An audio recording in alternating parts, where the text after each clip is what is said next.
On va voir maintenant comment protéger la branche master. Donc, la branche master, bien entendu, c'est la branche principale de votre projet. Donc, conséquemment, elle doit être protégée contre les abus éventuels. Donc, dans Project Settings, Repo, donc Project Settings, ici, Repo, Repositories, ok, vous cliquez là-dessus et dans les, après ça, vous allez sélectionner dans Our Repositories, pardon, Policies. Donc, vous allez ensuite activer les politiques suivantes. Donc, les politiques, les policies, les politiques, tiens. Donc, le case enforcement, le reserve name, puis le maximum pack length. Donc, ça va concerner toutes les branches de votre projet, puis c'est pas une mauvaise idée, donc ça fonctionne comme ça. Donc, le case enforcement, c'est pour être sûr que quand vous... En fait, toutes ces choses-là, c'est pour être sûr que votre projet puisse fonctionner, peu importe si vous le développez sur, par exemple, Windows, Linux ou macOS. Donc, il y a certaines, des fois, différences entre ces différents systèmes-là. Entre autres, la CAS. Donc, ici, on s'assure que les fichiers, il n'y aura pas deux fichiers, par exemple, qui vont être nommés avec le même nom. Donc, si vous avez deux fichiers nommés avec le même nom, par exemple, c'est sûr que dans Windows, c'est pas possible de faire ça. Mais, par exemple, dans Linux, ça serait possible d'avoir un fichier majuscule, un fichier minuscule, mais si vous arrivez dans... Quelqu'un fait créer ça, puis après ça, vous arrivez dans Windows, vous téléchargez ce projet-là, deux fichiers avec le même nom dans Windows, qui n'est pas case sensitive, ça va faire planter le système. Okay? Donc, c'est ce genre de choses-là qu'on vérifie ici. Mais vous, dans notre cas, ici, ça va plus ou moins s'appliquer. Les non réservés, encore une fois, ça aussi, c'est pour protéger, faire en sorte que entre les différents systèmes, ça fonctionne. Puis le fameux maximum pack length. Donc, ici, on met 2048, ce qui est tout à fait ridiculement bas. Mais on ne sait jamais, donc peut-être certaines personnes pourraient, par exemple, dans une clé USB, essayer de transférer des fichiers, puis le maximum de 248 ou 260 caractères serait atteint.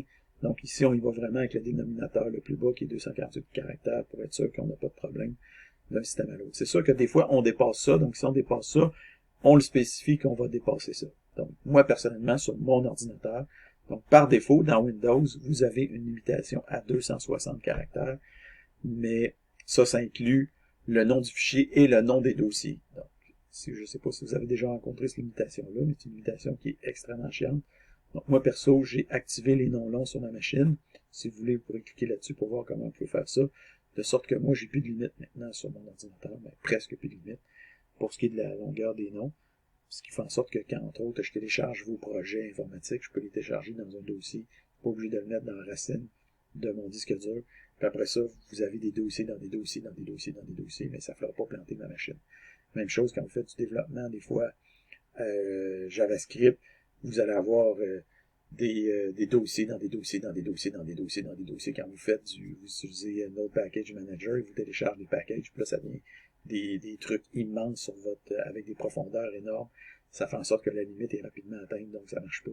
Donc ça va régler votre problème. Mais là, pour l'instant, nous autres, on se limite à 248. Si jamais on a besoin de relaxer cette limite-là, on va la modifier. Donc, ensuite de ça, on va activer des protections spécifiques pour la branche master. Donc, vous allez cliquer sur Repositories. Vous allez cliquer sur Compte personne. Après ça, Compte personne, vous allez cliquer sur Policies. Puis, en bas des Policies, vous allez cliquer sur Branch Policies. Vous allez cliquer sur Master. Donc, le nombre de réviseurs. Donc, ici, c'est marqué la première option pour exiger un nombre minimum de réviseurs pour les pull requests. Donc, dans le cas présent, un réviseur est suffisant et vous pouvez être votre propre réviseur. Donc, c'est marqué ici, Allow requesters to approve their own changes. Donc, vous faites votre propre pull request, vous demandez un réviseur et vous allouez vous-même comme étant votre propre réviseur. Ça a l'air bizarre de dire ça. C'est quand vous devenez juge et partie. Mais disons que dans ce cas-là, on n'a pas trop le choix parce qu'on est nous-mêmes qui développons nous-mêmes notre projet. Donc, on va fonctionner comme ça. On va aussi cliquer la case pour dire que quand il y a des nouveaux changements qui sont poussés dans la branche, ben on va remettre à zéro tous les votes d'approbation qui avaient été mis sur la pull request. On n'est pas obligé de fonctionner comme ça. Donc, des fois, par exemple, on va dire, ben regarde, fais telle modification, puis après ça, tu peux pousser. Donc, on peut dire que c'est comme ça que ça fonctionne. Donc, on n'a pas besoin de réapprouver à chaque fois. Ça veut dire qu'on fait confiance, par exemple, à nos développeurs, mais nous, on a décidé qu'on allait réapprouver tout. Donc, si jamais pour votre projet d'équipe, moi, je vous conseille de mettre ici 2 réviseurs plutôt qu'un seul.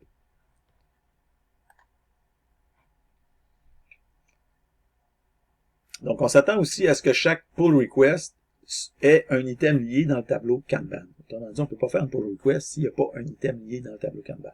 Pour faire ça, on a juste ici à cliquer On pour Check for Linked Work Items, puis on a juste à cocher ici le bouton radio Require. Donc, on ne veut pas qu'une pull request sorte du ciel comme ça, puis qu'elle ne soit pas liée à une tâche qu'il y avait à faire, qu'on avait identifiée dans le tableau Kanban. Ensuite de ça, résolution des commentaires.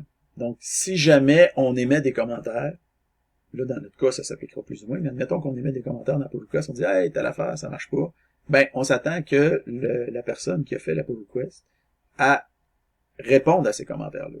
Donc, on ne peut pas accepter une pull request si les commentaires n'ont pas été, disons, traités ou adressés en bon français.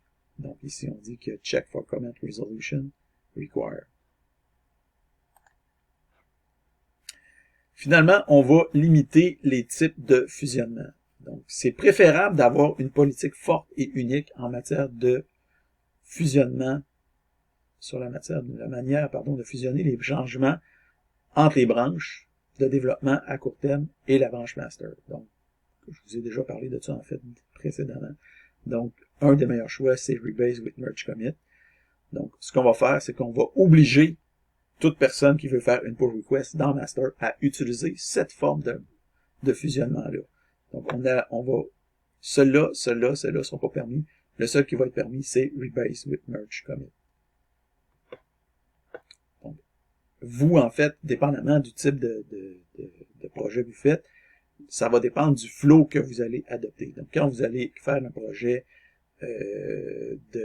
quand vous allez faire des projets plus loin dans votre programme informatique, ça se peut que ce soit pas ça que vous allez faire. Donc, vous allez respecter ce que votre enseignant vous dira à ce moment-là. Okay? Mais moi, dans le cours, je vous encourage, dans ce cours-ci, je vous encourage à utiliser cette forme-là. Oups. Désolé. Donc, réviseur automatique. Donc, on peut aussi, donc ici c'est marqué, il y avait une section pour Automatically Included Reviewers. Donc, vous pouvez vous ajouter vous-même en tant que réviseur automatique pour les pull requests. Donc, ça va faire en sorte que vous n'aurez pas besoin de l'ajouter. Vous allez vous-même vous ajouter automatiquement. Donc, de cette façon-là, vous-même, ou alors une autre personne, vous n'aurez pas à le faire. Donc, ça garantit aussi que vous allez faire partie des réviseurs. Donc, pour le projet d'équipe, si vous voulez que les deux membres approuvent toutes les requêtes, vous pouvez vous ajouter tous les deux. Vous pouvez sélectionner Optional pour faire en sorte que vous soyez ajouté à la liste des réviseurs, mais que votre vote soit optionnel, ce qui peut faire du sens aussi, et c'est peut-être même préférable dans le cas des équipes, par exemple. Donc, vous pourriez vous ajouter toutes les deux dans une équipe. Vous dites, ben, nous deux, on s'ajoute automatiquement dans les pull requests, mais on demande que on soit pas notre vote soit pas absolument requis.